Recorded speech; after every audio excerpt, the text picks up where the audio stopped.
1. As a warning, this post does involve a person who is on hospice care.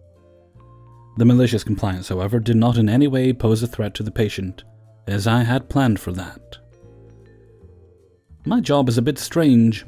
I work for a company that provides equipment, beds, O2, wheelchairs, etc., to patients on hospice care. This can be one of two ways, one in-home with family or two in an assisted living facility. This story involves the latter. I got an order today for an emergency O2 setup. This normally includes an O2 concentrator. Think specialized air compressor, a couple of backup tanks, a tank cart and pouch, and all the tubes and equipment for those.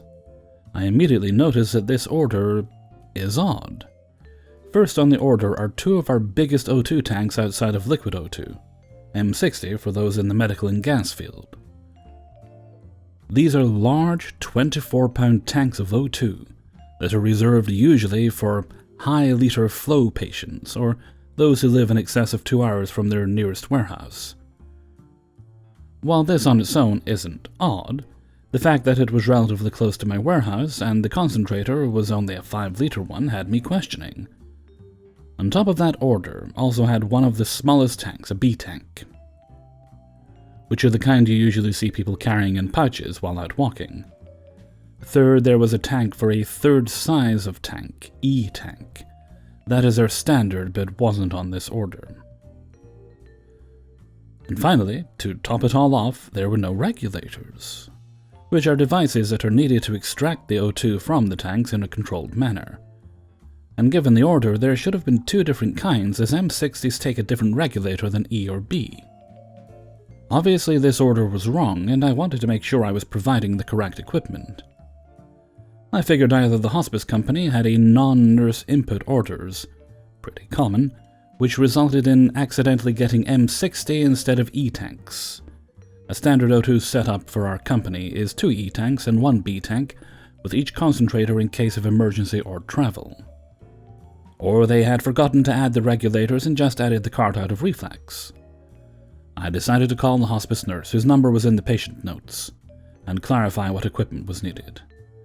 Hi, this is OP with Health Company. I'm calling in regards to your order for your patient. Yes? I have a few questions regarding the equipment ordered. Some of the equipment is incompatible and or missing. I know what I ordered, just hurry up and bring it. Can't you see it's a stat order? Yes, ma'am, I'm just trying to ensure that we're providing the correct equipment for the patient. Some of this equipment doesn't seem needed and others are missing key parts. I'm a nurse, and you're just a fucking delivery driver. You don't know what you're talking about. Do not question my decisions and just bring what I fucking ordered now. Right away, ma'am. I'll be there in 10 minutes. Now, I may not be a nurse, but I've been doing this a while. So I go ahead and load up the order. But I also load the regulators that might be needed as well as the standard O2 tanks just in case. While I was down to maliciously comply, I didn't want to endanger a patient. I figured I'd let the facility staff know, give them the extra equipment, and let the hospice nurse suffer when the facility reported on her incompetence. I get there and screen into the facility where I'm directed to the nurse's station for the patient's unit. I have all the equipment ordered by Nurse Karen on a cart, and I'm going to give her one more chance. When I get to the nurse's station, the facility nurses point me in the direction of the hospice nurse. I stop to talk to her, trying to show her the issue. She immediately shuts me down again and tells me to just do your fucking job. She then tells me the room number and walks off. I get to the room and am surprised to see the regional supervisor for the hospice company, whom I had met a few times before as she liked to greet all new patients when she was in the area. We got to talking about how it went. Hey OP, are you here to get the patient set up? Yep, although there might be an issue with the order. I then wheel in the cart. Why do you have those tanks? The patient is on 2 liters, they don't need that. I figured it was a mix-up and tried calling Nurse Karen to confirm, but she very rudely insisted that I bring this out exactly as she ordered it. She also didn't order any regulators. What? What if the facility loses power or the concentrator goes down? I tried explaining, but she just insisted to bring this. Don't worry though, I've got extras in my truck. Do you want the normal O2 setup? Yes, thank you. I'll be sure to look into Nurse Karen's conduct. I did my order, chatted with the facility staff, and left. Didn't see Nurse Karen or Awesome Manager again. I thought that was the end, but it turns out that Awesome Manager called my boss while I was out doing the rest of my orders. Apparently he wanted to thank me for knowing what I'm doing and letting him know.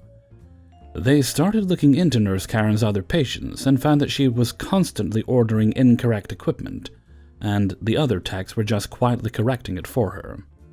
Easier than calling, honestly, and what I would have done if my day hadn't been so light. Awesome Manager told my boss that he let Nurse Karen go, and that she would no longer be an issue. Apparently, I'd saved the hospice company thousands of dollars in potential malpractice and negligence lawsuits. 2. This happened several years ago when my ex and I were going through a heated divorce and custody battle. While we were married, we had a couple of conversations about how rich people hide their assets to avoid paying taxes. I've never had enough assets to do this, but she somehow got the idea that I was, and told her attorney that I was laundering money and hiding income. It was more likely the heat of the moment, as divorce and custody battles often come down to. I couldn't even afford my own attorney, so I represented myself. Her lawyer wasn't a total ass, but he clearly was out to get me, and he talked down to me like I didn't deserve to breathe the same air. One day I get a letter in the mail from him requesting an updated income declaration form and 3 years of financials. It had a long-ass list of things to include.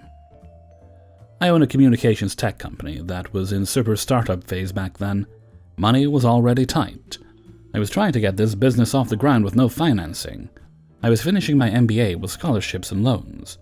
So paying for copies and postage or driving this 30 miles to his office meant eating peanut butter with saltines for a week. So I called him to explain my situation. He all but called me a liar and didn't believe I couldn't afford it. I was put off by that, and I said this was taking time away from my business I needed to handle. To which he replied, and I'll never forget this, "Well, according to your income declarations, you're not that busy. What do you do all day?" He then said if he didn't get these documents, he would consider my previous filings as fraudulent and tell the judge, contact the DA, and also alert the state tax agency and IRS. Probably an empty threat, but I'm no lawyer. eFax is one of the services my company provides, and at this time it was relatively unknown. So I asked him if he has a fax machine. He said that he had a fax scanner copier device, then said what law office doesn't have a fax machine. And I suddenly got an idea. "Okay," I said to him, "I'll put together and fax whatever I can." "Okay, you motherfucker, you want 3 years of financials? You got it." I scanned to PDF every receipt I could find. McDonald's receipt from 5 years ago? Fuck it. Won't hurt to include it. CVS receipt. It's 3 miles long. Perfect. They get the $1 off toothpaste coupons, too. I downloaded every bank statement, credit card statement, purchase orders from vendors, and every invoice I sent to clients. I printed to PDF the entire 3-year accounting journal, monthly, quarterly, annual balance sheets, cash flow statements, P&Ls.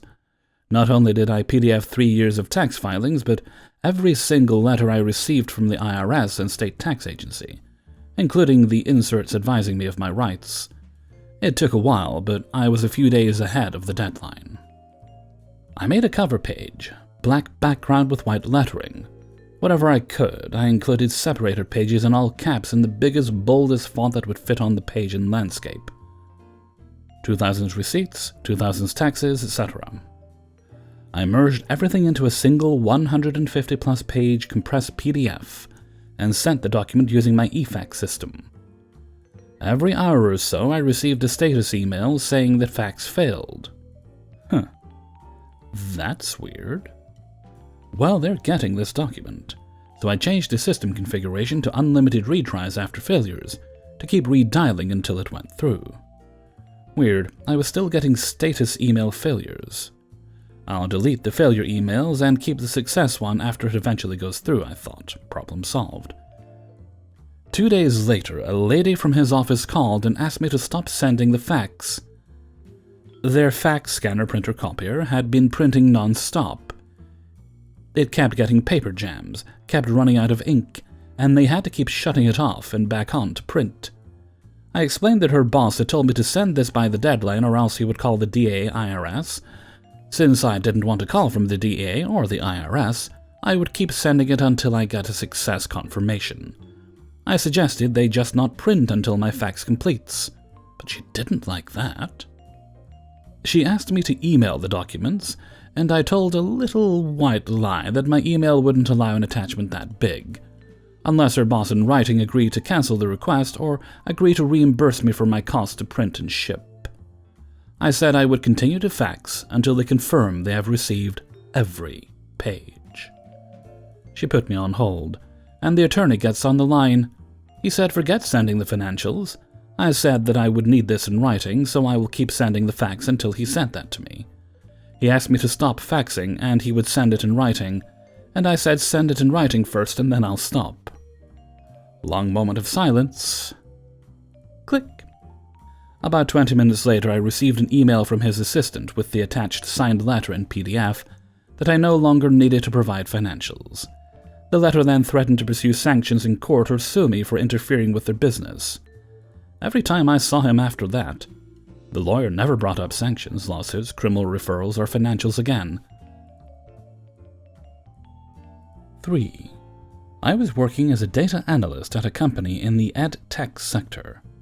For one of my projects, I created a report that we could give to the sales team, that they could then use when asking clients to renew their contract. Clients were typically school systems or individual schools.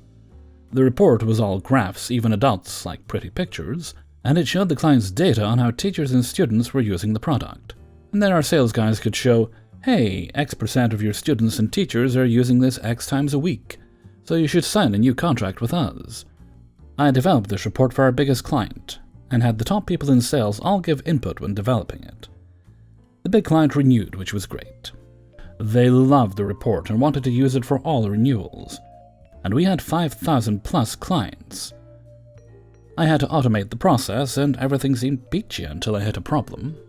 The data for the report was pulled from our database, MSSQL if you were curious. Now I was in the research department and I did not have access to the database. Instead, our IT team had access. If I wanted data, I had to put in a ticket, name all the data points I wanted, and I could only name one client per ticket. Also, IT did their work in sprints, which are basically 2-week periods of work. The tickets were always added to the next sprint. So I ended up having to wait 2 to 4 weeks for data. This was fine for the big client report, but now that I was running this report for all renewals, the ticket system was not going to work. Now, if you've worked with sales, you know they don't typically plan out 2 to 4 weeks ahead. At least they didn't at this company. I reached out to IT and requested direct access to the database, so I could stop putting in tickets and just query the data myself. While that was immediately denied, all data requests will be filled by only IT. And as a research person, I needed to stay in my lane. You might see where this is going. I wasn't happy, and sales wasn't happy with the delay, but there was nothing anyone could do. So I reached out to one of the sales managers to discuss a solution. Since data was going to take 2 to 4 weeks to arrive, could he please send me everyone that has a renewal coming up in the next 2 to 4 weeks? With 5,000 plus customers, that averages about 100 renewals a week. He smiled and understood what was going on, and happily sent me a list of 400-ish clients. Quick note, the IT team spends the day before a sprint planning the next sprint, and all tickets submitted before the sprint had to be completed during the next sprint. The sprint planning time was always Friday afternoon because the least amount of tickets rolled in. During the planning session, they would plan all the work for the next 2 weeks for the next sprint. Any tickets that came in before 5 p.m. Friday had to be finished over the next 2 weeks. Time for the malicious compliance, Armed with my list of 400 plus clients, I figured out when the next sprint started and cleared my schedule for the day before the new IT sprint started, aka their Sprint Planning Friday. At about 1 ticket a minute, it was going to take up to 6 hours and 40 minutes to submit all the tickets, so that's what I spent my whole Friday doing. Let's not forget they had to get the data for all the tickets during the next sprint as long as I submitted them before 5 PM on Friday. That meant they had to take care of all 400 tickets in the next 2 weeks, plus I submitted tickets throughout their spring planning meeting, so they couldn't even plan for it all. If you're not tech-savvy, this might not make sense, but if you are, let me add an extra twist to this. They used Jira at the time, and the entire IT team had the Jira app on their laptops. Most of them had push notifications set up, so they got pinged every time a ticket was submitted. I would have paid good money to be a fly on the wall during that meeting, watching a new ticket pop up about every minute. Okay, tech aside done. I didn't hear a peep from them at all that Friday. To their credit, Monday I started getting data from my tickets. Now I had automated the reporting process on my end, so each report only took me a few minutes to run. I was churning out reports as quickly as I received the data without an issue, and sales was loving it. I saw tickets coming in from every member of the IT team, and during the second week, many tickets came in after working hours, so obviously they were struggling to keep up. Again, I will give them full credit, they fulfilled every single ticket. But there was a lot of long days for them, everyone was salary, so no overtime pay either. This is, of course, on top of all the other tickets they needed to complete. So it was quite a stressful sprint. Undeterred, I met with the sales manager again right before the next sprint, and asked for the next set of clients with renewals. Then the day before the next sprint, I began submitting tickets again. My workday started at 9 AM, and by 10 AM, the head of IT runs over to me. He is bug-eyed and asked me how many tickets I was planning on submitting. I told him the same amount as last time. I only had 200 this time, but he didn't know that, and I'm pretty sure I saw him break on the inside. I did feel bad at this point, so I said, alternatively, you could just give me access to the database, and I could query the data myself. I had the access before noon. 4. My family and friend loves little pranks. It is small things like moving my stuff and having me think that a ghost had moved it. However, one major prank that made me mad was when JJ came running up to me with panic on his face and said, "Your younger brother got hit by a car." I ran to the parking lot they were playing in and saw my younger brother playing with a bat fighting off imaginary ninjas. I looked back to see JJ laughing his ass off saying, "Man, you should have seen your face." So I punched him in his. No, that was not the revenge.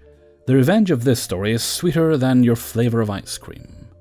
Halloween was coming up. And of course, my older brother wanted to do a Ouija board session. Please do not mess with any form of ghost communications without proper protection. So I devised a wicked plan. I don't do pranks often, but when I do, I go big. I took our old portable recorder. It used cassette tapes, which means that I have to manually rewind it and flip it if I wanted to access the other side. So I started to record creepy noises. These noises include, but are not limited to, groans, scratches, walking on the stairs, silverware clanging to sound like chains, and at the end, to clinch it, a loud blood-curdling scream. A vent tube went from the basement to younger brother's room, and it had a hole cut into it for heat in the room in the basement. I hid the recorder in the vent in the basement. When it came for the Ouija board, I suggested that they do it in younger brother's room because I wanted nothing to do with the board. Older brother usually moves the planchette anyways to have something happen. Zephyr didn't want to join either. He wasn't the main target anyways. So they start trying to talk to the ghosts, and I went into the basement to start the tape. I started it low, and every time it ended I rewound the tape and turned the volume up slightly and replayed it. The third time around, JJ came down the steps and asked if we were making weird sounds or walking up and down the steps. Zephyr and I said no, with Zephyr giving me a "I know what you're doing" look and an approving nod. One more volume adjustment, and the best possible thing happened. It turns out that younger brother was sitting directly on the vent. He asked the question, "Where are you right now?" and was answered with a scream coming from below him. Man, I wish I could have seen his face. All three of them came bursting out of the room. God, oh God, oh God. What happened? I asked, concerned. They told me what happened, and I told them I didn't believe them. They went back upstairs to hastily put away the board. I ran into the basement to get the tape recorder and remove the cassette. JJ was the first to suspect something. He searched my room, which was below younger brother's room. He asked Zephyr if I yelled in my room, and he said, "No, man, he was in here with me talking." Thankfully, he has the straightest face you could possibly imagine. JJ went into the basement to check the vent. He came back confused. Younger brother came down and blamed me for pulling a joke. Zephyr confirmed that I did nothing, but JJ and younger brother were not buying it.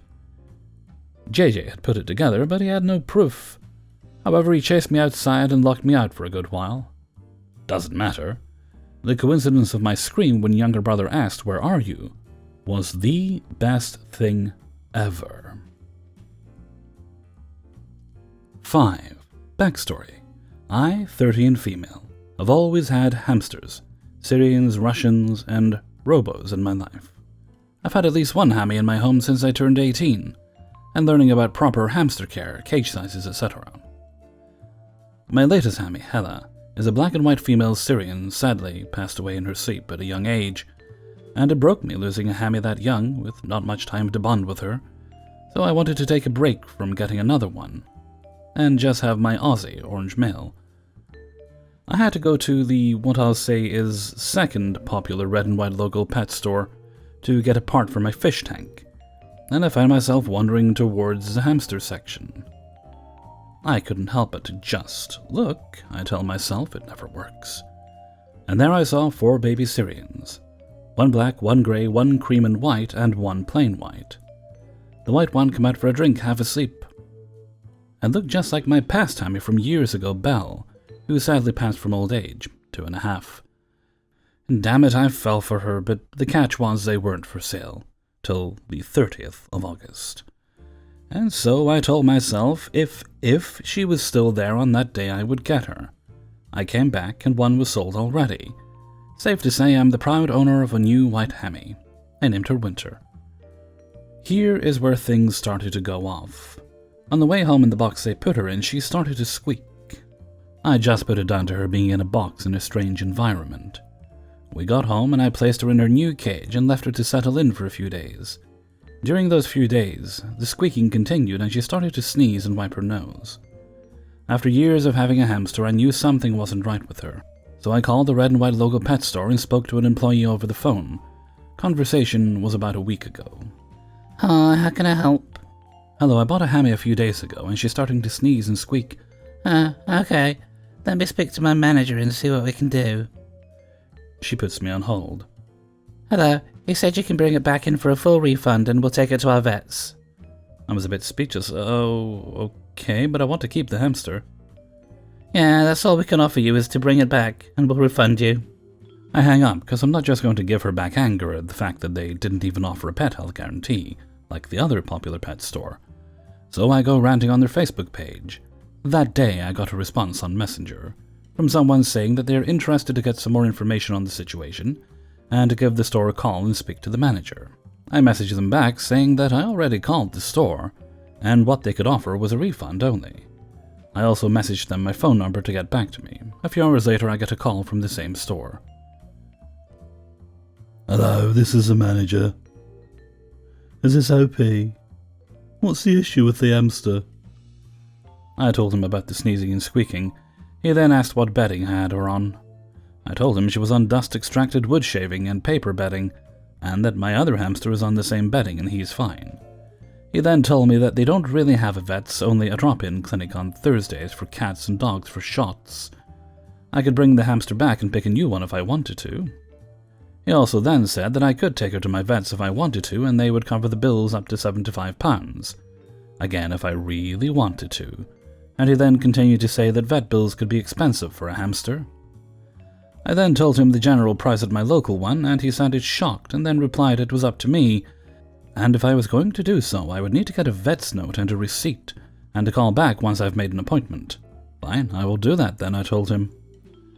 So as soon as I got off the phone with the manager, I called my exotics vets, as hamsters are classified as an exotic pet, and made an appointment and told them the story about the hammy for the following Saturday. And then contacted the manager back on the phone.